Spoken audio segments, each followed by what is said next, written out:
నమస్కారం. ముఖాముఖి కార్యక్రమానికి స్వాగతం. దాంపత్య జీవితానికి అర్థం, పరమార్థం పిల్లలు. ప్రస్తుత పరిస్థితుల్లో నవదంపతులు సంతానం కలగడం కోసం చాలా ఇబ్బందులు పడడం మనం చూస్తున్నాం.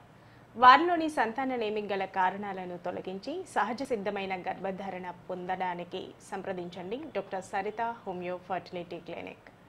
ఎటువంటి సర్జికల్ ఆపరేషన్స్ కానీ, ఐవీఎఫ్, ఐయుఐ లాంటి పెయిన్ఫుల్ ప్రొసీజర్స్ కానీ ఏమీ లేకుండా కేవలం హోమియో మందుల ద్వారా సహజ సిద్ధమైన గర్భధారణ ఎలా పొందవచ్చో తెలుసుకోవడం కోసం గత 20 సంవత్సరాల నుండి ఎంతో మంది దంపతులకు సంతాన భాగ్యం కలిగించిన డాక్టర్ సరిత గారితో మాట్లాడి తెలుసుకుందాం. ప్రేక్షకులు సంతానలేమి సమస్యలతో బాధపడుతూ ఉన్నట్లయితే కనుక మా కాల్ చేసిన నంబర్స్ 8297956111, మరొక నెంబర్ 8297956222. ఈ నెంబర్స్కి కాల్ చేసి మీ సమస్యల గురించి డాక్టర్ గారికి తెలియచేసి వారి నుండి తగు సలహాలు సూచనలు పొందవచ్చు. అలాగే డాక్టర్ గారిని డైరెక్ట్గా కలవాలి అంటే doctor Sarita's homeo fertility, Guntur వారి తోట 6వ లైన్, కొత్తపేట, గుంటూరు నందు డాక్టర్ గారు అందుబాటులో ఉంటారు. నమస్కారం డాక్టర్ గారు. నమస్తే అండి. డాక్టర్ గారు, సాధారణంగా ఈ మధ్యకాలంలో ఎక్కువగా నవదంపతుల్లో అంటే పెళ్ళయి 2-3 సంవత్సరాలు గడుస్తున్నా గర్భధారణ అనేది లేకుండా సంతానలేమి సమస్యతో బాధపడుతున్నారు. వీరికి ఎందువల్ల ఇలా జరుగుతుందంటారు, తెలియజేస్తారా? ఒకటండి, అంటే మనము అంటే ప్రీవియస్ జనరేషన్స్కి కనుక పోల్చుకుంటే ప్రజెంట్ ఉన్న కండిషన్స్లో ఈ ప్రాబ్లం అనేది జనరల్గానే ఎక్కువగా కనిపిస్తుంది. అంటే లైక్ అదర్ కామన్ డిసీజెస్ ఏవైతే ఉన్నాయో బీపీ, షుగర్ లాగా ఇన్ఫర్టిలిటీ అనేది కూడా ప్రతి ఫ్యామిలీలో ఒకరికి, లేదా ఒక రేషియో వైజ్ కనుక తీసుకుంటే ఒక 10 కపుల్స్లో ఒక 4 కపుల్స్లు అనేది కూడా ఈ ప్రాబ్లంతో ఇబ్బంది పడుతూ ఉన్నారు. అంటే వాళ్ళు ఎందుకు ఇలా ఇబ్బంది పడుతున్నారు అనే కండిషన్స్లో కనుక మనం చూసుకుంటే ఏంటి అంటే, ఫస్ట్ పాయింట్ వచ్చేసి వాళ్ళ లైఫ్ స్టైల్ విధానం. ఒకటి, లైఫ్ స్టైల్ విధానంని చేంజ్ చేసుకోవడం అనేది లేకుండా, అంటే ఏదైతే ఈ కెరియర్ ఓరియంటెడ్గానో లేదా నార్మల్గా ఈ ఎక్కువగా బయట ఫుడ్ తీసుకునే అలవాట్లు ఎక్కువగా కూడా ఉంటున్నాయి. అంటే నార్మల్గా ఈ వర్క్ పరంగా బిజీగా ఉండటం మూలాన కూడా హెల్దీ ఫుడ్ తీసుకోలేకపోతున్నారు, టైం అనేది ఉండట్లేదు ఒక రీజన్. అండ్ ప్రెజెంట్ ఉన్న ఈ పొల్యూషన్ యొక్క కండిషన్స్ వలన, అంటే మనకి బయట దొరుకుతున్న ఫుడ్ కూడా ఇదర్ అవి మనము వెజిటేబుల్స్ వైజ్ తీసుకున్నా, ఫ్రూట్స్ వైజ్ తీసుకున్నా కూడా ఈ హైబ్రిడ్స్ ఫ్రూట్స్ కానీ ఈ వెజిటేబుల్స్ అనేవి కూడా అవి కూడా న్యాచురల్గా లేవు. కాబట్టి దానివల్ల కూడా వాటికి అంటే అందాల్సినంత ప్రోటీన్స్ కానీ ఆ పౌష్టికాలు కానీ బాడీకి అందకపోవటం మూలాన కూడా బాడీలో ఇమ్యూనిటీ లెవెల్స్ అనేది కూడా తగ్గుతున్నాయి. దానివల్ల ఇంటర్నల్గా ఉండే కంప్లైంట్స్ అనేది పెరుగుతూ ఉన్నాయి. సో దీనివల్ల ఏమవుతుంది, ఫీమేల్స్లో ఇంబ్యాలెన్సెస్, మేల్స్లో ఇంబ్యాలెన్సెస్ అనేది కూడా ఎక్కువగా వస్తున్నాయి. ఇదొక రీజన్ అవుతే, ఇంకొకటి ఏంటి అంటే వాళ్ళు ఏదైనా ప్రాబ్లం అనేది వచ్చినప్పుడు దానికి కాస్త ఇమ్యూనిటీని పెంచుకునో, లేదా ఏదైనా కొన్ని హోమ్ రెమెడీసో లేదా స్ట్రెస్ లాంటి వాటికి కనుక వాళ్ళు ఎక్కువగా గురవుతూ ఉంటే యోగా లాంటివి ప్రాక్టీస్ చేయటమో, మెడిటేషన్స్ లాంటివి చేయటమో, అలాంటివి ఏది కూడా ప్రాక్టీస్ చేయకుండా ఈజీ మెథడ్స్కి ఎక్కువగా అలవాటు పడుతున్నారు. అంటే ఒక పెయిన్ అనేది వస్తే మోర్ ఆఫ్ పెయిన్ కిల్లర్స్ తీసుకోవటం కానీ, లేదా కోల్డ్ ఫీవర్ లాంటివి కనుక ఏదైనా వచ్చినా కానీ మోర్ ఆఫ్ యాంటీబయాటిక్స్కి ఎక్కువగా ప్రోన్ అవ్వటం కానీ. ఫర్ ఎగ్జాంపుల్, ఇదే మనం సంతానలేమి సమస్యలో కనుక తీసుకుంటే ఫీమేల్స్ వచ్చేసి అంటే పోస్ట్పోన్మేటిక్ సంబంధించిన మెడికేషన్స్ ఎక్కువగా వాడటం కానీ, లేదా ఈ కెరియర్ ఓరియంటెడ్గా పెళ్ళైన వెంటనే పిల్లలు వద్దు అనుకుని దానికి సంబంధించిన కాంట్రాసెప్టివ్స్ ఏదైతే వాడుతున్నారో, హార్మోనల్ సప్లిమెంట్స్ కానీ, హార్మోన్ ఇండ్యూస్డ్ ట్యాబ్లెట్స్ కానీ, వీటిని వలన కూడా ప్రాబ్లమ్స్ అనేది ఎక్కువగా వస్తున్నాయి. అంటే ఓవరాల్గా బాడీలో ఉండే ఇమ్యూనిటీ లెవెల్స్ తగ్గటము అనేది ఒక ఎత్తు అవుతే, వాళ్ళ లైఫ్ స్టైల్ విధానము, వాళ్ళ ఫుడ్ హ్యాబిట్స్లో వాళ్ళు తీసుకుంటున్న ఈ అదర్ ఈ బెవరేజెస్ కానీ, లేదైతే ఇది క్యాండ్ ఫుడ్స్ ఎక్కువగా ఏదైతే తీసుకుంటున్నారో, జంక్ ఫుడ్ ఎక్కువగా ఏదైతే తీసుకుంటున్నారో, వీటి వలన కూడా బాడీలో ఇంబ్యాలెన్సెస్ అనేది ఎక్కువగా వస్తున్నాయి. అందుమూలన ప్రజెంట్ జనరేషన్స్లో మనం ఈ ప్రాబ్లమ్స్ అనేది కూడా చాలా ఎక్కువగా చూస్తూ ఉన్నాం. అట్లాగే డాక్టర్ గారు, ఈ ప్రజెంట్ ఉన్న ఈ సిచ్యువేషన్స్లో మానసిక ఒత్తిళ్లు కూడా ఈ సంతానలేమికి ఒక కారణంగా కనిపించే అవకాశం ఉంటుందా? డెఫినెట్గా అండి. అంటే ఈ ప్రజెంట్ ఉన్న సిచ్యువేషన్స్లోనే కనిపిస్తుంది అని అనుకోవటానికి లేదు. మామూలుగా అయితే ఎలా ఉంటుంది అంటే, మానసిక ఒత్తిడి అనేది ప్రైమరీగా అంటే మన బాడీని కంట్రోల్ చేసేదే మన మైండ్. అంటే ఈ పిట్యూటరీ హార్మోన్స్ ఏదైతే రిలీజ్ అవుతాయో బాడీలో, అది మేల్స్లో కానీ ఫీమేల్స్లో కానీ, లేదా ఈ పిట్యూటరీ హార్మోన్స్ యొక్క ఇంబ్యాలెన్సెస్ వలన, ఈ స్ట్రెస్ వలన కూడా దీని మీద కూడా ఇంపాక్ట్ అనేది డెఫినెట్గా ఉంటుంది. అంటే జనరల్గా కూడా మనం చూస్తూ ఉంటాము, హెల్తీగా ఎలాంటి సైకలాజికల్ ఎఫెక్ట్స్ లేని పర్సన్స్లో ఎలాంటి హెల్త్ ప్రాబ్లమ్స్ అనేది ఉండదు, చాలా యాక్టివ్గా ఉంటారు. అదే సైకలాజికలీ వాళ్ళలో ఏదైనా ఇంబ్యాలెన్సెస్ కానీ, ఏదైనా డిప్రెషన్స్ కానీ, ఏదైనా అది వర్క్ టెన్షన్స్ ఉండొచ్చు, ఫ్యామిలీ టెన్షన్స్ ఉండొచ్చు, ఏదైనా కాస్త స్ట్రెస్గా కనుక వాళ్ళు లోనైనప్పుడు ఏమవుతుంది, బాడీలో అంటే నిరుత్సాహంగా ఉండటం మూలాన బాడీలో అంత హెల్తీనెస్ లేకపోవడం కానీ, యాక్టివ్గా బాడీ లేకపోవడం కానీ, ఏదో ఒక ఇబ్బంది ఉంది అనే కండిషన్స్ ఎక్కువగా కనిపిస్తూ ఉంటాయి. సో స్ట్రెస్ ఇంపాక్ట్ అనేది బాడీలో ఈచ్ అండ్ ఎవ్రీ ఆర్గన్ పైన డెఫినెట్గా ఉంటుంది. సో ఇప్పుడు మనం జనరల్గా ఇప్పుడు హోమియోపతిలో మనం ఏం చెప్తూ ఉంటాము, ఇంటర్నల్ కాజ్ అనేది క్లియర్ చేస్తాము, వాళ్ళలో ఉండే ప్రాబ్లం అనేది డెప్త్ నుంచి క్లియర్ అవుతుంది అనే విధానం ఏదైతే చెప్తున్నామో, దాంట్లో ఈ బాడీ పైన ఉండే ఇంబ్యాలెన్సెస్ అంటే ఆర్గన్స్లో వస్తున్న ఇంబ్యాలెన్సెస్ ఈ సైకలాజికల్ ఫ్యాక్టర్స్ యొక్క ఇంపాక్ట్ని కన్సిడర్ చేసుకుని, అంటే ఒక బాడీలో ఒక ప్రాబ్లం అనేది వచ్చినప్పుడు సైకలాజికల్ ఇంపాక్ట్ ఒకటి డెఫినెట్గా ఉంటుంది, ఫ్యామిలీ హిస్టరీస్ నుంచి వచ్చే జెనెటిక్ ఇంపాక్ట్ అనేది కూడా ఉంటుంది, అండ్ వాళ్ళ బాడీలో ఉండే ఇంబ్యాలెన్సెస్ అంటే due to the low immunity లెవెల్స్లో వాళ్ళ బాడీలో వస్తున్న చేంజెస్, ఈ 3 ఫ్యాక్టర్స్ అనేది వాళ్ళ బాడీలో ఏ ప్రాబ్లంనైనా అది క్రానిక్కి తీసుకెళ్ళడానికైనా కానీ, అక్యూట్ కండిషన్స్లో ఉండటానికైనా కానీ మెయిన్ ఆధారం. సో హోమియోపతి కేస్ టేకింగ్లో కానీ, హోమియోపతి వైద్య విధానంలో ఈ డ్రగ్ సెలెక్షన్స్లో మనం మెయిన్గా ఇక్కడ కన్సిడర్ చేసేది, చూసుకునే ఫ్యాక్టర్స్ ఏంటి, వాళ్ళ బాడీలో చేంజెస్ ఏదైతే వస్తుందో అది స్ట్రెస్ వలన వస్తుందా, ఫ్యామిలీ హిస్టరీస్ వలన వస్తుందా, వాళ్ళ బాడీలో ఉండే కండిషన్స్ వలన వస్తుందా అనేది చూస్తుంటాం. సో మైండ్ అనేది డెఫినెట్గా మన బాడీని రన్ చేస్తూ ఉంటుంది. మన బాడీ అనేది న్యాచురల్గా హెల్తీగా ఉండాలి అంటే మైండ్ యొక్క ఇంపాక్ట్ అనేది డెఫినెట్గా ఉంటుంది. సో ప్రెసెంట్ జనరేషన్స్లో ఇదైతే వర్క్ స్ట్రెస్ అనో లేదా ఫైనాన్షియలీ ఏదైతే వాళ్ళు స్టాండ్ స్టిల్ అవ్వాలి అనే కండిషన్స్లో ఏదైతే స్ట్రెస్ ఎక్కువగా తీసుకుంటున్నారో, అంటే ఈ కాంపిటీషన్ ఏదైతే పెరిగిందో ప్రజెంట్ జనరేషన్స్లో, దీనివల్ల మైండ్ స్ట్రెస్ అనేది డెఫినెట్గా ఉంటుంది. దాని యొక్క ఇంపాక్ట్ అనేది బాడీ పైన ఉండటం మూలాన కూడా ఈ ఇన్ఫర్టిలిటీ ప్రాబ్లం అనేది కూడా చాలా ఎక్కువగా కనిపిస్తుంది. ఈ ప్రాబ్లం అనేది కనిపిస్తూ ఉన్న తరుణంలో వాళ్ళు ఏం చేస్తారు, వాళ్ళలో ఉండే ప్రాబ్లం సెల్ఫ్గా ఎంతవరకు తగ్గించుకుంటాము అనేది కూడా ఆలోచించరు, లేదా ఈ ప్రాబ్లం ఎందుకు వచ్చింది, దీన్ని మనం ఎలా తొలగించుకోవాలి అనే స్టెప్స్ కూడా ఆలోచించకుండా ఈజీ వే ఆఫ్ మెథడ్స్, అంటే మనకి ప్రాబ్లం అనేది ఇంటర్నల్గా అది క్లియర్ అవుతుందా అనే కండిషన్స్ కాకుండా ఈ ఏఆర్టీ మెథడ్స్కి ఎక్కువగా ప్రోన్ అవుతున్నారు. అంటే ఏదైతే ఐయుఐ ఐవీఎఫ్ ఉంటుందో, వెయిట్ చేసే ఓపిక లేక వాళ్ళ ప్రాబ్లమ్స్ని క్లియర్ చేసుకోవాలి అనే ఆలోచన అనేది కూడా లేకపోవటం వలన ఉన్న కండిషన్స్తో అడ్జస్ట్ అవుతూ ఆ ఇంటర్నల్గా ఉండే డిజీజ్ ఫ్యాక్టర్స్ కానీ, ఇంబ్యాలెన్సెస్ కానీ అలాగే ఉంచుకొని ఈ ఏఆర్టీ మెథడ్స్కి ఎక్కువగా ప్రోన్ అవుతున్నారు. సో వాటిని ఆ మెథడ్స్ ఆఫ్ ట్రీట్మెంట్లో వాడే మెడికేషన్స్ వలన కూడా బాడీలో మైనర్గా ఉండే కాజ్ అనేది కూడా అది సప్రెస్ అయిపోవటం మూలాన ఆ బయట నుంచి తీసుకునే హార్మోన్ టాబ్లెట్స్ ఏదైతే ఉన్నాయో వాటి వల్ల వస్తున్న ఎఫెక్ట్స్ వలన కూడా ఈ ప్రాబ్లం అనేది కూడా రోజు రోజుకి పెరుగుతూ ఉంది. ఓకే, అట్లాగే డాక్టర్ గారు, కొంతమందిలో పీసీఓడి ప్రాబ్లం అనేది కామన్గా కనిపిస్తున్న సమస్య. ఈ పీసీఓడి ప్రాబ్లం వల్ల కూడాను సంతానలేమి కలిగే అవకాశం ఉంటుందంటారా? ఒకటండి, ఇప్పుడు జనరల్గా మెజారిటీ ఆఫ్ ద ఫీమేల్స్లో కనుక మనం తీసుకుంటే ఒక ఫీమేల్ అంటే అది మ్యారీడ్ ఉండొచ్చు, అన్మ్యారీడ్ ఉండొచ్చు, లేదా టీనేజ్ గర్ల్స్ ఉండొచ్చు, ఓల్డ్ ఉమెన్స్ ఉండొచ్చు, ఎవరైనా కానీ ప్రాబ్లం అనేది అక్కడ కనిపిస్తుంది. అంటే జనరల్గా వాళ్ళలో ఉండే ఇంబ్యాలెన్సెస్ ఫస్ట్గా మనం గమనించే పాయింట్ ఏంటి, పీసీఓడి అనే ఫ్యాక్టర్ ఎక్కువగా కనిపించడం. అసలు పీసీఓడి అంటే ఏంటి? నార్మల్గా ఈ పాలిసిస్టిక్ ఓవేరియన్ డిజీజ్ పీసీఓడి ఏదైతే ఉందో, అంటే ఇది నార్మల్గా ఏంటి, ఒక ఫీమేల్లో రెగ్యులర్ సైకిల్స్ అనేది వచ్చిన ఆడవాళ్ళలో 11వ రోజు నుంచి 18వ రోజులోపు, అంటే ఎవరిలో అయితే 28 నుంచి 30 రోజుల్లో నెలసర్లు వస్తాయో వాళ్ళల్లో 11వ రోజు నుంచి 18వ రోజులోపు 18 mm సైజ్ వచ్చేసి వాళ్ళ అండాశయాల దగ్గర అండం అనేది విడుదలవ్వాల్సి ఉంటుంది. ఈ పీసీఓడి సమస్యతో ఇబ్బంది పడే ఆడవాళ్ళల్లో ఏం జరుగుతుంది, ఆ అండాశయం దగ్గర ఈ 18 mm సైజ్ అనే అన్నం అనేది రాకుండా చిన్న చిన్న తిత్తులుగా, అంటే 1 mm 2 mm కానీ లేదా లెస్ దాన్ 1 mm కానీ చిన్న చిన్న సిస్ట్, అంటే నీటి బుడగలు అనేది కూడా అంటూ ఉంటారు. ఈ నీటి బుడగలలాగా అవి చిన్న చిన్న సిస్ట్గా ఉండిపోతూ ఉంటాయి. ఇవనేది ఎందుకు ఉంటున్నాయి అక్కడ అంటే, ఒక నెలసరి అనేది వచ్చినప్పుడు ఈ 11వ రోజు నుంచి 18 రోజులోపు అండం అనేది విడుదలవ్వాలి అంటే, ఈ అండం ఆ టైంలో ఆ 18 mm సైజ్కి రావాలి అంటే దాన్ని పెంచే హార్మోను, దాన్ని ఉత్పత్తి చేసే హార్మోన్ అనేది వాళ్ళ బాడీలో సరైన మోతాదులో ఉండాలి. అవి ఏమి హార్మోన్స్? ఈ FSH, LH అనే హార్మోన్స్ మెయిన్గా అండం విడుదలకి ఉపయోగపడతాయి.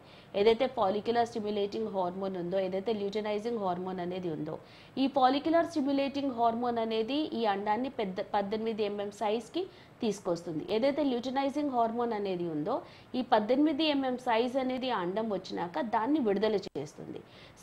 ఈ హార్మోనల్ ఇంబ్యాలెన్సెస్ అనేది ఉన్నప్పుడు అది 18 mm సైజ్ రాకుండా చిన్న చిన్న తిత్తులుగా ఉండిపోతుంటాయి. అంటే ఇక్కడ ఏం జరుగుతుంది? హార్మోనల్ ఇంబ్యాలెన్సెస్ వలన అక్కడ PCOD అనేది కనిపిస్తుంది. అలా PCOD అనేది ఉన్నప్పుడు ఇంటర్నల్గా హార్మోనల్ ఇంబ్యాలెన్సెస్ అనేది ఉన్నప్పుడు నెలసర్లలో ఇబ్బందులు ఉంటాయి. పెళ్ళైనాక పిల్లలు అనేది కావాలి అనుకున్నప్పుడు అక్కడ అండం అనేది సరైన మోతాదులో ఉత్పత్తి అవ్వట్లేదు, కాబట్టి ప్రెగ్నెన్సీ అనేది రాకుండా ఉండటానికి అది ఒక కారణం అనేది జరుగుతుంది. ఎట్ ద సేమ్ టైం ఈ PCOD ప్రాబ్లంతో ఇబ్బంది పడుతున్న ఆడవాళ్ళలో ఏముంటుంది? ఎక్కువగా వెయిట్ గెయిన్ అవ్వటం కానీ, అన్వాంటెడ్ ఫేషియల్ హెయిర్ గ్రోత్ రావటం కానీ, లేదా నార్మల్గా ఈ బ్లాక్నెస్ ఆఫ్ ద నెక్ చుట్టూ బ్లాక్ అవ్వటం కానీ, ఇలా రకరకాల ప్రాబ్లమ్స్ అనేది వస్తూ ఉంటాయి. అంటే ఓవరాల్గా ఈ PCOD అనేది ఎందుకు వచ్చింది అనే కారణం అనేది చూసుకొని ఆ కారణాన్ని కనుక తొలగించుకుంటే ఈ ఫ్యాక్టర్స్ అన్నీ కూడా క్లియర్ అయ్యి హెల్దీ ఎగ్ వచ్చి వాళ్ళకి ప్రెగ్నెన్సీ అనేది వచ్చే అవకాశం ఉంటుంది. ఇర్రెగ్యులారిటీ ఉన్న వాళ్ళలో సైకిల్స్ అనేది రెగ్యులర్గా వచ్చే అవకాశం అనేది ఉంటుంది. ఓకే, అట్లాగే డాక్టర్ గారు, ఇంకొంతమందిలో మనం చూస్తూ ఉంటాం తరచుగా అబోర్షన్స్ అవుతూ ఉంటాయి. ఇలా తరచుగా అబోర్షన్స్ ఎందువలన అవుతూ ఉంటాయి? ఆ అబోర్షన్స్ అయ్యే వాటి వల్ల కూడాను సంతానలేమి సమస్య ఏర్పడే అవకాశం ఉంటుందా? తరచుగా అబార్షన్స్ అంటే, ఇప్పుడు అబార్షన్ అంటే ఫస్ట్ అబార్షన్ అంటే ఏంటి? గర్భసంచిలో ఒక పిండం అనేది ఏర్పడినాక ఆ పిండం అనేది ఆ 9 నెలలు పెరగకుండా ఎక్స్పల్షన్స్ బయటికి రావటం అనేది జరిగే కండిషన్స్ని మనం అబార్షన్ అనేది అంటాము. అంటే ఆ ఫర్టిలైజ్డ్ అనే ఎంబ్రియో అనేది ఆ గర్భసంచిలో ఎంబీడ్ అవ్వకపోవచ్చు, అంటే ఒక 2 నెలలు 3 నెలలు ఉండకపోవచ్చు. కొందరిలో వెంటనే అబార్షన్ అనేది జరుగుతుంది, కొందరికి ఒక 3-4 months తర్వాత కూడా జరుగుతుంది. ఏదైనా కానీ అక్కడ ఏం జరుగుతుంది? ఆ ఫర్టిలైజ్డ్ అయిన ఎంబ్రియో అనేది హెల్దీగా లేకపోవటం మూలాన వాళ్ళ గర్భసంచిలో అది ఉండలేకపోతుంది, అందుకని బయటికి రావటం అనేది జరుగుతుంది. సో ఇక్కడ అబార్షన్ అనేది ఎందుకు జరుగుతుంది అనే కాజ్ అనేది అక్కడ ఇంపార్టెంట్. అంటే అక్కడ ఫర్టిలైజ్డ్ అనే ఎంబ్రియో హెల్దీగా లేదు అంటే ఫర్టిలైజేషన్స్ ఒక ఎంబ్రియో ఫామ్ అవ్వడానికి కావాల్సిన కండిషన్స్ ఏంటి? ఒక అండం అనేది బలంగా ఉండాలి, ఒక కణం అనేది బలంగా ఉండాలి. ఇక్కడ అండము కణములో ప్రాబ్లమ్స్ అనేది ఉన్నప్పుడే కదా ఎంబ్రియో అనేది బలంగా ఉండట్లేదు, ఆ ఎదుగుదల అనేది లేకపోవడం వలన అబార్షన్ అనేది జరుగుతుంది. సో అక్కడ అండం ఎందుకు బలంగా లేదు, కణం ఎందుకు బలంగా లేదు అనే కారణాలు ఇంపార్టెంట్. అబార్షన్స్ చాలా తరచుగా జరిగే వాళ్ళలో మెయిన్గా ఎందుకు జరుగుతూ ఉంటాయి అంటే వాళ్ళు అంటే చాలా వరకు ఇప్పుడు మనం PCOD ప్రాబ్లమ్స్ గురించి మాట్లాడుకున్నాం, ఇన్ఫర్టిలిటీ సమస్యల గురించి ఎందుకు వస్తాయనే కండిషన్స్ గురించి కూడా మాట్లాడుకున్నాం. ఇక్కడ ఏమవుతుంది? న్యాచురల్గా ఒక ప్రెగ్నెన్సీ అనేది హెల్దీగా ఒక కపుల్లో రావాలి అంటే ఫీమేల్స్లో ఉండాల్సిన కండిషన్స్ ఏంటి? హెల్దీగా నెలసలు రావాలి, హెల్దీగా అండం విడుదల అవ్వాలి, ఎలాంటి ఇన్ఫెక్షన్స్ లేకుండా ఉండాలి, ట్యూబ్స్ అనేది హెల్దీగా ఉండాలి, గర్భసంచి అనేది హెల్దీగా ఉండాలి. అలాగే మగవాళ్ళ వైపు నుంచి కనుక చూసుకుంటే కణాలు అనేది బలంగా ఉండాలి, కదలికలు అనేది సరిగ్గా ఉండాలి, మార్ఫాలజికల్ అబ్నార్మాలిటీస్ లేకుండా కణం అనేది హెల్దీగా ఉండాలి. ఇలా హెల్దీగా ఉన్నప్పుడే అక్కడ ప్రెగ్నెన్సీ వచ్చినప్పుడు అది అబార్షన్ అనేది అవ్వకుండా 9 నెలలు ఫామ్ అయ్యి తర్వాత బేబీ అనేది పుట్టే అవకాశం అనేది ఉంటుంది. ఈ ఫ్యాక్టర్స్లో ఎక్కడ ఏ ప్రాబ్లం అనేది ఉన్నా కణంలో హెల్దీనెస్ అనేది ఉండదు, ఆడవాళ్ళ వైపు నుంచి వచ్చే అండంలో హెల్దీనెస్ అనేది ఉండదు. అందుమూలాన అక్కడ ఫర్టిలైజ్డ్ అనే ఎంబ్రియో అనేది హెల్దీగా ఉండట్లేదు, గర్భసంచిలో అది ఎంబీడ్ అవ్వట్లేదు, బయటికి అనేది రావటం జరుగుతుంది. సో ఇలా ఆ కారణాలు అంటే హెల్దీగా ఎందుకు లేవు అనే కారణాలను కనుక వాళ్ళు ఒకసారి అబార్షన్ అయినప్పుడు దాన్ని కనుక తొలగించుకోకపోతే ఈ అబార్షన్ అనేది రిపీటెడ్గా జరుగుతుంది, ఆబ్వియస్గా పిల్లలు అనేది పుట్టే అవకాశం తగ్గుతూ ఉంది. ఓకే డాక్టర్ గారు, కాలర్ రెడీగా ఉన్నారండి, కాల్ రిసీవ్ చేసుకుందాం. Hello hello hello hello call cut అయిన ఉంటుంది డాక్టర్ గారు, మనం కంటిన్యూ చేద్దాం. సో ఈ అబార్షన్స్ అనేది అంటే ఇక్కడ ఫ్యాక్టర్ ఏంటి అంటే ఆ అబార్షన్ అనేది జరగడానికి సంబంధించిన కాజ్ అనేది అక్కడ ఇంపార్టెంట్. ప్రెగ్నెన్సీ వచ్చింది కదా, అబార్షన్ జరిగింది కదా, నెక్స్ట్ టైం వస్తుందిలే ప్రెగ్నెన్సీ అప్పుడు బాగానే ఉంటుందిలే అని కూడా చాలా వరకు నెగ్లెక్ట్ చేస్తూ ఉంటారు. కానీ అది అక్కడ అది కాదు మెయిన్. ఇక్కడ ఏంటి అంటే ఒక ప్రాబ్లం అనేది వచ్చినప్పుడు ఆ ప్రాబ్లంకి సంబంధించిన మూలాన్ని మనం తొలగించుకోవాల్సి ఉంది. సో హోమియోపతి అదే చేస్తుంది. ఓకే డాక్టర్ గారు, కాలర్ రెడీగా ఉన్నారు. హలో నమస్తే అండి, డాక్టర్ గారు ఉన్నారు, మీ ప్రాబ్లం చెప్పండి. కాల్ కట్ అయింది డాక్టర్ గారు. సో ఈ హోమియోపతిలో ఎలా ఉంటుంది అంటే వాళ్ళల్లో ఆ ఎగ్ అనేది ఎందుకు హెల్దీగా లేదు లేదా స్పర్మ్ అనేది ఎందుకు హెల్దీగా లేదు అనే కండిషన్స్ని మనం క్లియర్ చేసుకుంటాము. సో అది ఏ ప్రాబ్లం అయినా కానీ హోమియోపతిలో సంతానలేమికి సంబంధించిన కారణాలని వాటిలలో ఉన్న ఇంటర్నల్గా ఉండే ప్రాబ్లమ్స్ని మనం క్లియర్ చేస్తాము. అది ఎందుకు వచ్చింది అనే కారణాన్ని, ఆ మూల కారణాన్ని క్లియర్ చేసినప్పుడు వాళ్ళు ఎలాంటి ఈ ఆర్టిఫిషియల్ అంటే ఈ కణాలను ఎక్కించుకునే పద్ధతికి కానీ లేదా కణాలని అండాలని బయటికి తీసుకొచ్చి ఫలదీకరణ చేసినాక మళ్ళీ గర్భంలోకి దాల్చుకునే పద్ధతులకు కానీ ఈ హార్మోన్ సప్లిమెంట్స్ కానీ వెళ్లకుండా న్యాచురల్గానే సహజంగానే అందరికీ ఎలా ప్రెగ్నెన్సీ వస్తుందో అలాగే హోమియోపతి ట్రీట్మెంట్ ద్వారా వచ్చే అవకాశం అనేది ఉంటుంది. సో అబార్షన్ అనేది అవ్వటానికి ఫీమేల్లో ఉండే బాడీలో ఉండే కండిషన్స్ అంతే ఇంపార్టెంట్. అలాగే మేల్స్ వైపు నుంచి కణాలలో ఇబ్బంది ఉండొచ్చు, ఇన్ఫెక్షన్స్ ఉండొచ్చు, ఏదైనా ఉండొచ్చు. ఒక ప్రాబ్లం అనేది వచ్చినప్పుడు అది ఓన్లీ ఆడవాళ్ళకే పరిమితం అనుకోవటానికి లేదు. ఆ ప్రాబ్లం అనేది రావటానికి మగవాళ్ళ వైపు నుంచి ఉండే కారణాలు ఉంటాయి, ఆడవాళ్ళ వైపు నుంచి ఉండే కారణాలు కూడా ఉంటాయి. ఇద్దరు వైపుల నుంచి కనుక మనం ఆ కారణాలను తొలగిస్తేనే వాళ్ళకి ఎలాంటి అడ్డంకులు ఎలాంటి ఇబ్బందులు లేకుండా న్యాచురల్గా హెల్దీగా ప్రెగ్నెన్సీ వచ్చే అవకాశం అనేది ఉంటుంది. ఓకే, అట్లాగే డాక్టర్ గారు ఈ హార్మోన్ ఇంబ్యాలెన్స్ అనేది కూడా చాలా మందిలో మనం చూస్తూ ఉంటాం. కాలర్ రెడీగా ఉన్నారు మేడం, తర్వాత కాల్ చేయండి. హలో హలో ఓకే డాక్టర్ గారు, కాల్ కట్ అయింది. ఈ హార్మోనల్ ఇంబ్యాలెన్స్ వల్ల కూడాను సంతానలేమి సమస్య ఏర్పడే అవకాశం ఎంతవరకు ఉంటుందంటారు? ఒకటండి, అంటే హార్మోనల్ ఇంబ్యాలెన్సెస్తో ఎంతవరకు ఉంటుంది అనేది కాదు, హార్మోనల్ ఇంబ్యాలెన్సెస్ వలననే ఎక్కువగా సంతానలేమి సమస్య అనేది జనరల్గా మగవాళ్ళ వైపు నుంచి కానీ ఆడవాళ్ళ వైపు నుంచి కానీ జనరల్గా తలెత్తుతుంది. ఇప్పుడు ఆడవాళ్ళలో ఏంటి, ఒక బాడీ అంటే మనం ఇప్పుడు సంతానలేమి పిల్లల గురించి మాట్లాడుకుంటున్నాము కాబట్టి మెయిన్గా మనం చూసుకునే కండిషన్స్ ఏంటి, గర్భాశయము, అండం ఉత్పత్తి, అండాశయాలు, వీటిని. సో ఈ గర్భాశయంలో ఉండే హార్మోన్స్, అండాలను ఉత్పత్తి చేసే హార్మోన్స్ అనేది ఒక ఫీమేల్ బాడీలో చాలా ఇంపార్టెంట్. అలాగే అవే హార్మోన్స్ మేల్స్లో టెస్టోస్టెరాన్ లెవెల్స్ కానీ సెకండరీ సెక్షువల్ క్యారెక్టర్స్ డెవలప్ అవ్వటానికి కానీ లేదా వాళ్ళలో కణాలు అనేది నార్మల్గా ఉత్పత్తి అవ్వటానికి కానీ వాళ్ళ వైపు నుంచి అవి ఉపయోగపడతాయి. సో ఈ హార్మోన్స్ సరైన మోతాదులో వాళ్ళ బాడీలో ఎంతవరకు ఉండాలో అంత కనుక ఉత్పత్తి కనుక జరగకపోతే, అది ఆడవాళ్లలో కానీ మగవాళ్లలో కానీ అలా ఉండాల్సినంత హార్మోన్స్ సమతుల్యత కనుక వాళ్ళల్లో కనుక లేకపోతే డెఫినెట్గా ఆ పనితన తీరులో ఇబ్బంది అనేది వస్తుంది. అంటే ఆడవాళ్ళల్లో అండాశయం నుంచి ఉత్పత్తి అయ్యే అండాలలో ఇబ్బంది రావచ్చు, నెలసర్లలో ఇబ్బంది రావచ్చు, క్వాలిటీ ఆఫ్ ఎగ్ అనేది ఆడవాళ్ళ వైపు నుంచి రాకపోవచ్చు. అలాగే ఆ హార్మోనల్ ఇంబ్యాలెన్స్ అనేది ఉన్నప్పుడు మగవాళ్ళలో కణాల ఉత్పత్తి అనేది సరిగ్గా ఉండకపోవచ్చు, కణాల కదలికలు అనేది సరిగ్గా ఉండకపోవచ్చు, లేదా కణాలు లేకుండా ఉండేవాళ్ళు అనేది కూడా ఉంటాయి. అలా ఉత్పత్తి అయినా కానీ హెల్దీనెస్ మార్ఫాలజికల్ అబ్నార్మాలిటీస్ అనేది ఉండటం వలన వాళ్ళ వైపు నుంచి ఆ ఇంబ్యాలెన్సెస్ వలన ప్రెగ్నెన్సీ అనేది న్యాచురల్గా రాకపోవచ్చు. సో ఈ హార్మోనల్ ఇంబ్యాలెన్సెస్ అనేది ఎందుకు వస్తున్నాయి, ఆ హార్మోన్స్ ఎక్కడి నుంచి అయితే విడుదల అవ్వాలో దానికి సంబంధించిన గ్రంథులు ఏవైతే ఉన్నాయో అవి సరైన మోతాదులో పని చేయకపోవటం మూలాన ఈ ఇంబ్యాలెన్సెస్ వస్తున్నాయే కానీ అది మన ఒంట్లో విడుదల లేదు, మన ఒంట్లో దాని యొక్క రేషియోస్ కరెక్ట్గా లేదు, బయట నుంచి వాటిని మనం సప్లిమెంట్ కనుక చేసుకుంటే అక్కడ ఓకే దానికి సొల్యూషన్ దొరికింది అనే ఫ్యాక్టర్సే ఎక్కువగా ఇప్పుడు కనిపిస్తున్నాయి, వాటికి ఎక్కువగా కూడా వెళ్తూ ఉన్నారు. ఓకే డాక్టర్ గారు, కాలర్ రెడీగా ఉన్నారండి. హలో హలో నమస్తే అండి, డాక్టర్ గారు ఉన్నారు, మీ సమస్య చెప్పండి. నాకు కొంచెం యూరిన్ ప్రాబ్లం ఉంది మేడం, యూరిన్ ఇన్ఫెక్షను. నా వయసు 45 సంవత్సరాలు. ఓకే, ప్రతి 3 నెలలకి 4 నెలలకి వస్తుంటుందండి. ప్రతి 3-4 మంత్స్కి మీకు యూరిన్ ప్రాబ్లం అనేది వస్తుంది. మీరు ఒకసారి స్కానింగ్ కానీ ఏదైనా చేయించారా అమ్మా? పీరియడ్స్ వస్తున్నాయా, ఆగిపోయాయా, ఎలా ఉంది? 45 years. ఓకే ఓకే అమ్మా, చెప్పండి అమ్మా, నెలసర్లు ఆగిపోయినాయా, వస్తున్నాయా అమ్మా? అవునండి, నాకు మా యూరిన్ ప్రాబ్లం ఉంది, మంటగా ఉంటుంది బాగా. 45 years అమ్మా నాకు. ఓకే అమ్మా, చూడండి అమ్మా, జనరల్గా ఈ 45 years ఆఫ్ ఏజ్ అంటే కాళ్ళు తాగుతాయి. చెప్పండి.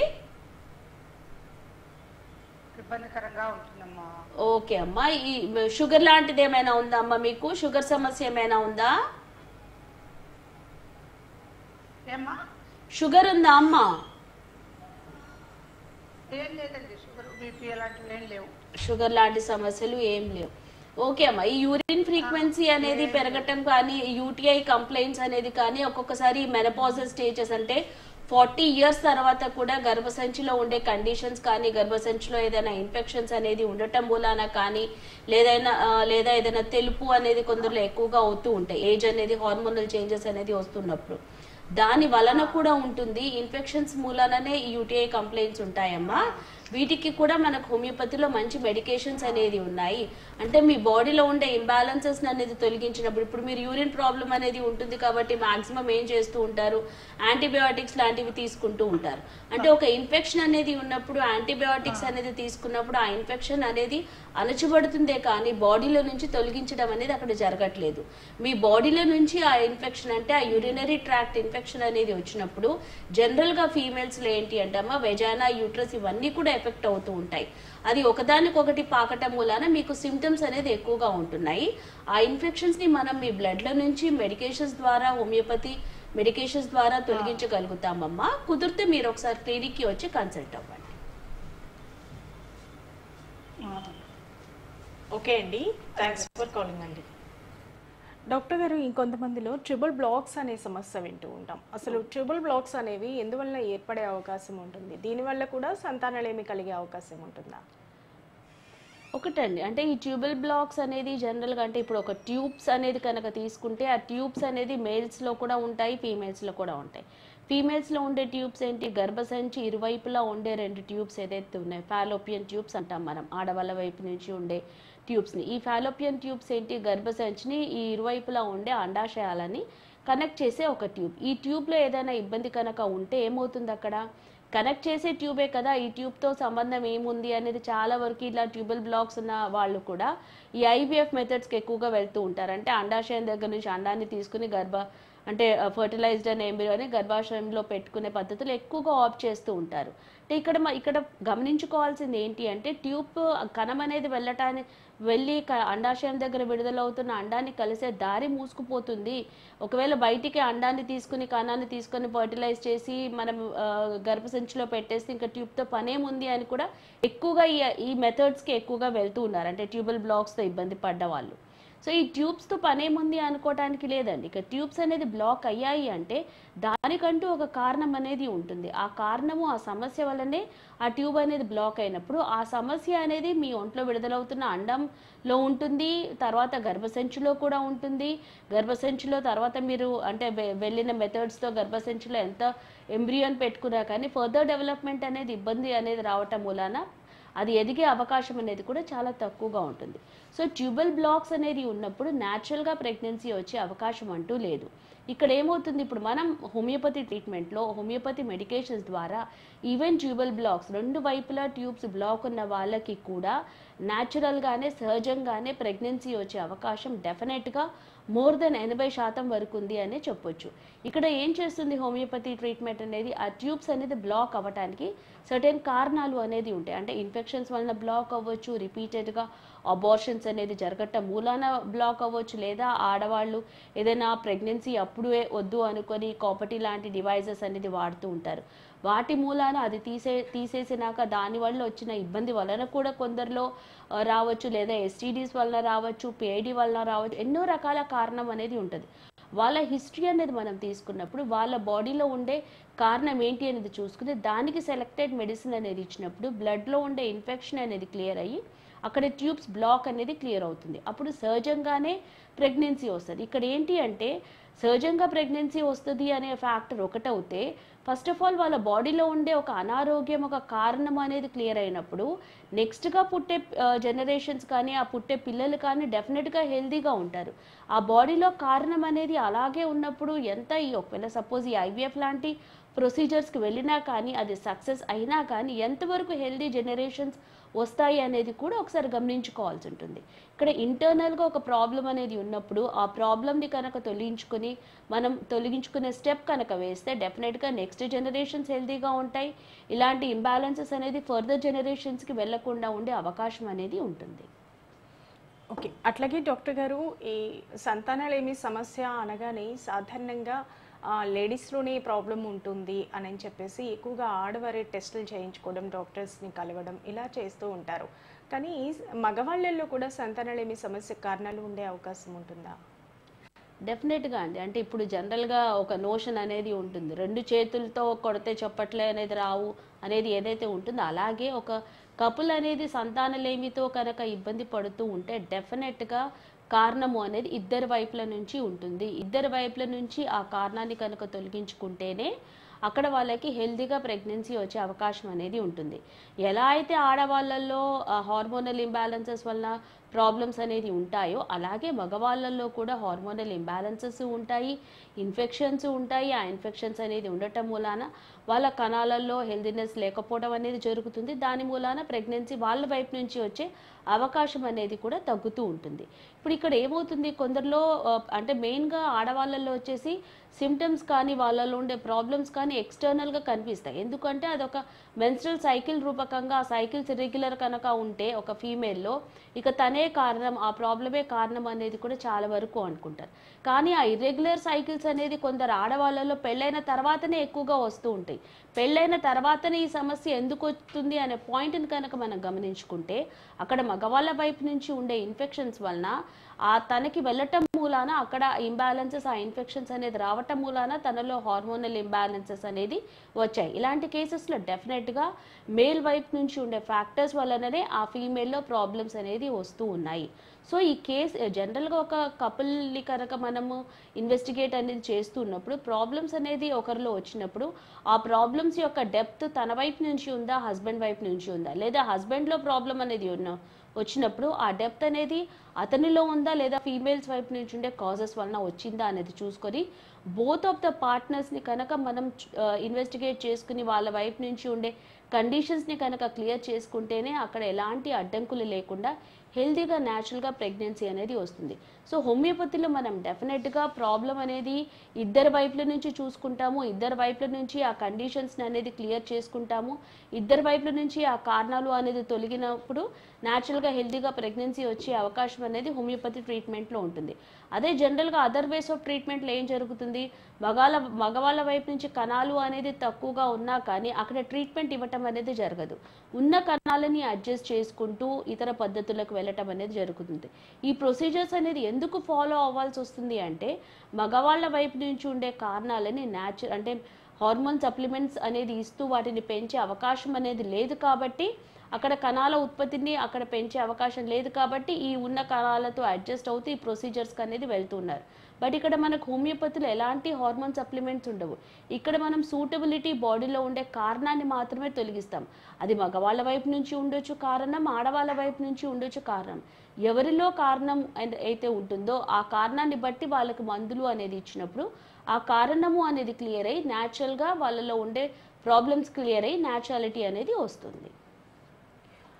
అట్లాగే డాక్టర్ గారు, చాలామంది కూడా ఈ సంతానలేమి సమస్యతో బాధపడేటప్పుడు ఎన్నో హాస్పిటల్స్, అలాగే ఎన్నో టెస్టులు, ఎన్నో స్కానింగ్లు, ఎన్నో మందులు వాడుకుంటూ చివరికి విసిగి వేసారిపోయి IVF లాంటి ట్రీట్మెంట్స్కి వెళ్తూ ఉంటారు. ఈ IVF లాంటి ట్రీట్మెంట్స్కి అలాగే హోమియోపతి ట్రీట్మెంట్స్కి ఉన్న వ్యత్యాసం ఏంటో వివరించగలరా? ఇక్కడ ఏంటి అంటే అండి, IVFకి ఉండే ట్రీట్మెంట్స్కి హోమియోపతికి ఉండే డిఫరెన్స్, లాట్ ఆఫ్ డిఫరెన్స్. అదొక ఎండ్ ఆఫ్ ట్రీట్మెంట్ అయితే హోమియోపతి ఒక ఎండ్ ఆఫ్ ట్రీట్మెంట్ అనేది వచ్చు. ఇలా ఫస్ట్ అంటే మ్యారేజ్ అయిన వెంటనే ప్రెగ్నెన్సీ రాని వాళ్ళు చాలామంది కూడా ఎందుకు రావట్లేదన్న కారణాన్ని పక్కన పెట్టి ఈ IVF మెథడ్స్కి వెళ్తూ ఉంటారు. అంటే IUIలో ఏం చేస్తారు, కణాలు అనేది తక్కువగా ఉన్నా, ఆడవాళ్ళ వైపు నుంచి అండాలు అనేది సరిగ్గా విడుదలవ్వకపోయినా, అండాలు విడుదలవ్వడానికి సంబంధించిన హార్మోన్స్ని బయట నుంచి టాబ్లెట్స్ రూపకంగా ఇచ్చి ఒకటికి బదులు 2-3 అండాలు తీసుకొచ్చి ఉన్న కణాల నుంచి అడ్జస్ట్ అయ్యి ఆ కణాలని గర్భాశయంలోకి ఎక్కించటము అనేది IUI ప్రొసీజర్. అదే IVF అనేది ఒకవేళ ట్యూబల్ బ్లాక్స్ లాంటివి ప్రాబ్లమ్స్ ఉన్న వాళ్ళకి కానీ, లేదా కణాలు బాగా తక్కువగా ఉన్నా కానీ అంటే డోనార్ స్పర్మ్స్ తీసుకునో బయట ఫర్టిలైజ్ చేసి గర్భాశయంలోకి పెట్టడం అనేది ఈ IVF ప్రొసీజర్స్. ఇవన్నీ కూడా ఎందుకు చేస్తున్నారు, న్యాచురల్గా ప్రెగ్నెన్సీ అనేది అక్కడ రావట్లేదు కాబట్టి ఈ ఆర్టిఫిషియల్ మెథడ్స్కి అనేది వెళ్ళాల్సి వస్తుంది. ఇక్కడ హోమియోపతిలో ఇలాంటి ఆర్టిఫిషియల్ మెథడ్స్ అనేది ఏది లేకుండానే న్యాచురల్గానే ప్రెగ్నెన్సీ వచ్చే అవకాశం అనేది ఉంటుంది. ఇక్కడ మనం మెడికేషన్స్ ద్వారా ప్రెగ్నెన్సీని తీసుకురావట్లేదు. ఇక్కడ ఏం చేస్తున్నాము, ప్రెగ్నెన్సీ అనేది ఎందుకు రావట్లేదు అనే అడ్డంకు ఏదైతే ఉందో, అది హార్మోనల్ ఇంబ్యాలెన్స్ అడ్డంకు ఉండొచ్చు, ట్యూబల్ బ్లాక్స్ ఉండొచ్చు, ఫైబ్రాయిడ్స్ లాంటి కారణాలు ఉండొచ్చు, మగవాళ్ళ వైపు నుంచి కణాలు తక్కువగా ఉండే కారణాలు ఉండొచ్చు. అంటే వాళ్ళలో ఆ సమస్య ఎందుకు తలెత్తుతుంది అనే మూల కారణం ఏదైతే ఉందో, ఏదైతే అనారోగ్యం వాళ్ళ ఒంట్లో ఉందో, ఆ అనారోగ్యాన్ని మనం క్లియర్ చేస్తున్నాం. ఇలా అనారోగ్యాన్ని క్లియర్ చేసే ప్రొసీజర్స్లో మనకు హార్మోన్ సప్లిమెంట్స్ కానీ లేదా ఈ ఉన్న వాటితో అడ్జస్ట్ అయ్యే ప్రొసీజర్స్ కానీ అవసరం లేదు.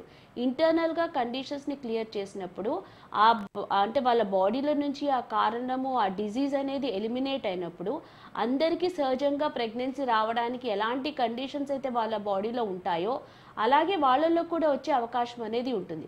అప్పుడు ఈ కృత్రిమ పద్ధతులతో ప్రెగ్నెన్సీ తీసుకురావాల్సిన అవసరం అంటూ ఏమీ లేదు. న్యాచురల్గానే ప్రెగ్నెన్సీ అనేది వస్తుంది.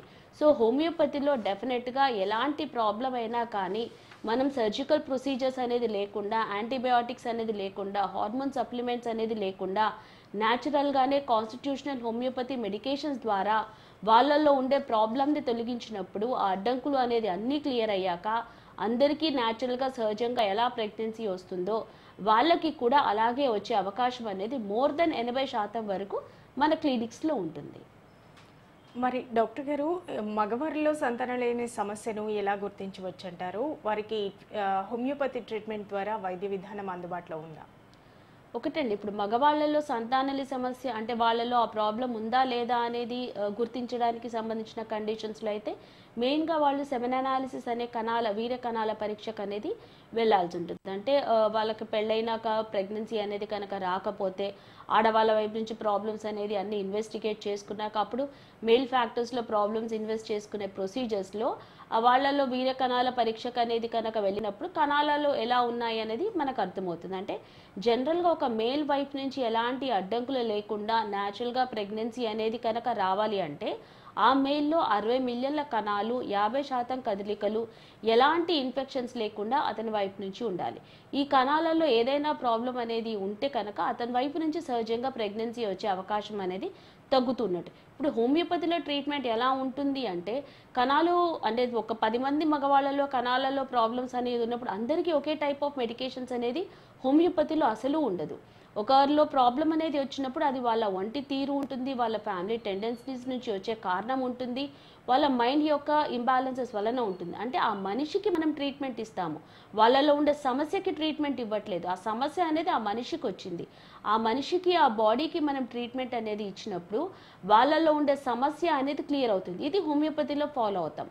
అదే అదర్ వేస్ ఆఫ్ ట్రీట్మెంట్లో 10 మందిలో కణాలలో ప్రాబ్లం కనుక ఉంటే 10 మందికి ఒకే వే ఆఫ్ ట్రీట్మెంట్ అనేది ఉంటుంది. అంటే అందరిలో ఉన్న కణాల నుంచి సెలెక్టెడ్ స్పర్మ్స్ తీసుకొని IVF మెథడ్స్కి వెళ్ళటం అనేది జనరల్గా అదర్ వేస్ ఆఫ్ ప్రొసీజర్స్లో ఎక్కువగా జరుగుతూ ఉంటుంది. కానీ హోమియోపతిలో అలా ఉండదు. 10 మందిలో 10 రకాల ప్రాబ్లమ్స్ ఉంటాయి. అంటే ఒక్కొక్క బాడీకి ఒక్కొక్క రకమైన ప్రాబ్లం ఉంటుంది. ఆ రకమైన ప్రాబ్లంకి వాళ్ళ బాడీకి సూటబిలిటీ మెడికేషన్స్ అనేది మనం ఇచ్చినప్పుడే వాళ్ళలో ఉండే కారణం అనేది క్లియర్ అయ్యి న్యాచురల్గా బలంగా కణాలు అనేది ఉత్పత్తి అయ్యి న్యాచురల్గా ప్రెగ్నెన్సీ అనేది వచ్చే అవకాశం హోమియోపతి ట్రీట్మెంట్ ద్వారా ఉంటుంది. ఓకే డాక్టర్ గారు, మీ వాల్యుబుల్ టైంని మా ప్రేక్షకుల కోసం కేటాయించి సంతానలేమి సమస్యలపై అవగాహన కల్పించినందుకు థ్యాంక్ యూ సో మచ్ అండి. చూసారు కదండి, సాధారణంగా ప్రస్తుత పరిస్థితుల్లో సంతానలేమి సమస్యలకు ఎటువంటి కారణాలు ప్రధానంగా కనిపించే అవకాశం ఉంటుంది, అలాగే హోమియోపతి వైద్య విధానానికి ఇతరితర ట్రీట్మెంట్స్కి ఉన్న వ్యత్యాసం ఏంటి, సంతానలేమి సమస్యకు ఎటువంటి జాగ్రత్తలు తీసుకోవడం వల్ల ఆ సమస్య నుంచి బయటపడే అవకాశం ఉంటుంది అనే అంశాల గురించి doctor Sarita's homeo fertility clinic ద్వారా వైద్య సేవలు అందిస్తున్న డాక్టర్ సరితాదేవి గారు వివరించారు కదా. అలాగే డాక్టర్ గారిని డైరెక్ట్గా కలవాలి అంటే doctor Sarita's homeo fertility clinic Guntur వర్తోట 6వ లైన్, కొత్తపేట, గుంటూరు నందు డాక్టర్ గారు అందుబాటులో ఉంటారు. ఇక ఈ కార్యక్రమం ఇంతటితో సమాప్తం. నమస్కారం.